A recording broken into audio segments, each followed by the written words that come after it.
لعبت النسخة 19 من كأس العالم لأول مرة على الأراضي الإفريقية. أسندت الفيفا شرف تنظيم النسخة هذه إلى جنوب أفريقيا اللي دارت من 11 جوان ل 11 جويلية 2010.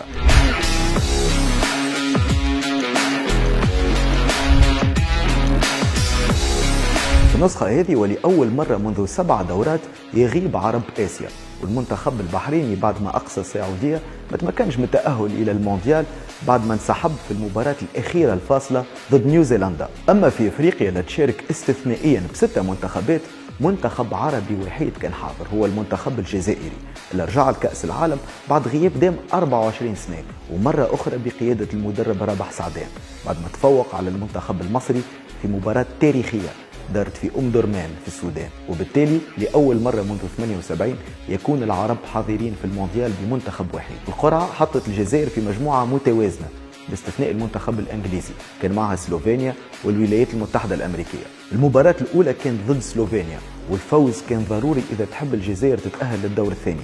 التفكير المفرط في مواجهة الانجليز خلى الجزائريين يمروا بجانب الحدث ويفرطوا في انتصار كان في المتناول.